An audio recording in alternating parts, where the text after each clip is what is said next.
ACCA is a tough professional qualification. Not all the candidates will pass their exam in the first attempt, which is completely normal. Some candidates, they will need to try more than one time. However, I think the analysis of the message given by your field marks is very important for you to increase your chance of passing in the next attempt. In SBL context, I categorize the field marks into two categories. The first category is the marks that is near to 50 marks. So like for example, starting from 45 all the way until 49. The second category is the marks which is obviously having a gap from 50 marks. For example, you have 20 plus or 30 plus. So I'll talk about the first category first. For the first category, when your marks is near to 50 but never reach 50, it means largely your content is okay. Your way of writing is okay.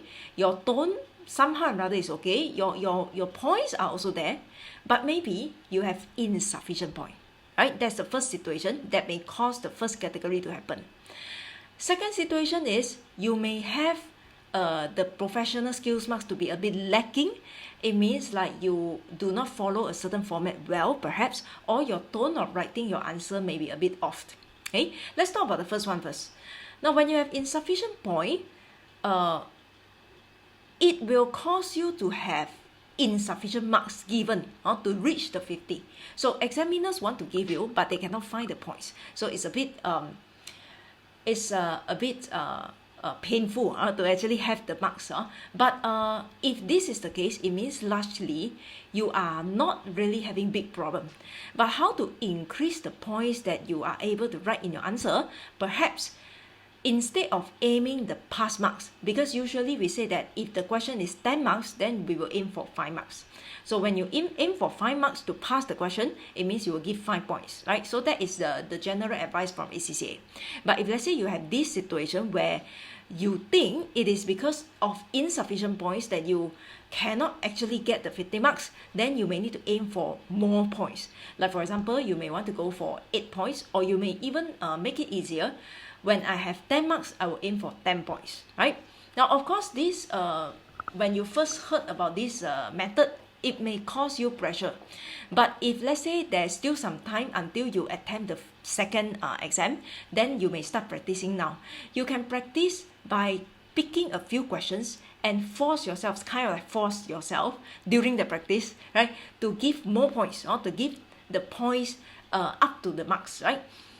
When you make it as a habit, your brain will automatically, cannot say automatically, but your brain will be trained to give more points, to give more ideas when it comes to the real exam. So hopefully this will help you to achieve the pass marks. The second situation is about professional skills marks. Professional skills marks is largely, I wouldn't say all, I wouldn't say entirely, but largely it may be affected by the format. It means you have to go and study the format very well, and the reason behind every format. Like for example, what is the purpose of preparing a report? What is the purpose of preparing a memo, right? To whom the memo is addressed. All this will affect how you write the answer as well. So of course, the first thing you have to get the format correct. For such a purpose, ACCA actually issue one articles to guide students about the format in writing answer in SBL. I think the articles, the title is Effective Communication.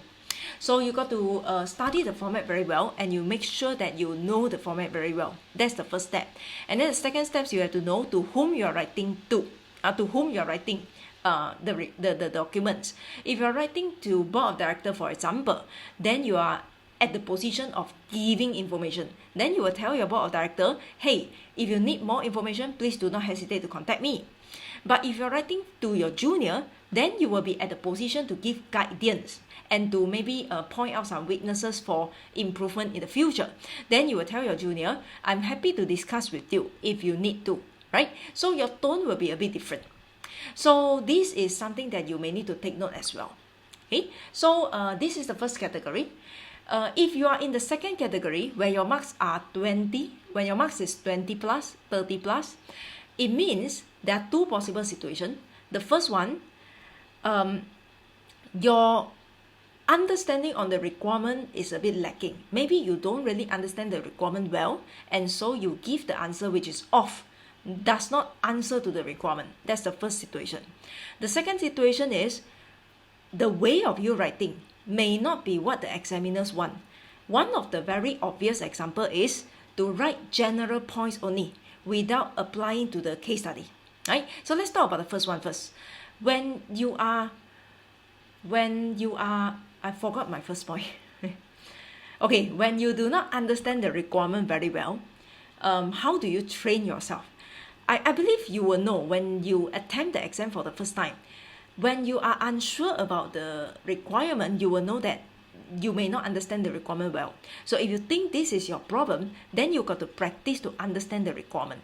Instead of continue writing as your practice, you may want to study the requirement, analyze the requirement well, and then draft the points that you think will answer to the requirement, and then only refer to the answer to compare your draft point with the answer, right? So you don't cheat, You don't cheat. You cannot cheat on this. You cannot say that I read the requirement and straight away I read the answer. Cannot, right? So you have to read the requirement, draft your points, then only compare with the answer and find out, if there's anything that is not aligned with the answer and why is that so, right? So when you read the answer, you may want to label the points, like the first point, number 1, the second point, number 2, and so on. So when you look at all the points at a glance and then compare with the requirement, you will know roughly, this type of requirement, what kind of points should I write? Okay? So the more you practice such, right, the more you can train your brain to understand the requirement and relate the requirement to a certain point. So that may help you in your exam, right? Now, second situation is, you are using the general points, right? You are using a general points. How to train yourself to apply to the case study. Your way of doing your revision is quite similar to whatever I mentioned just now, where you need to draft your point and write the answer. But when you draft your point, you got to restrain yourself from explaining too much of a certain model, or from explaining too much of certain definition. Because general points come from definition, explanations, examples, and model, right? When you try to explain about the factors in the model. So all this, you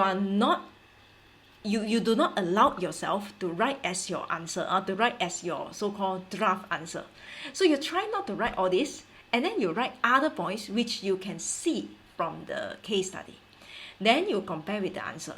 When you read the answer, you have something else that you need to do compared to just now what I say, is that you got to find out the application part. You got to read the answer and find out where is the part that shows the application to the case study. You may want to bracket it. For every point, when you see the application, you bracket it. Then when you train your brain in such a way, right, your brain will automatically know, okay, this is the application. So next time I have to write like this, right? So I hope all these tips will help you in preparing for your next attempt. And I wish you all the best in your next attempt.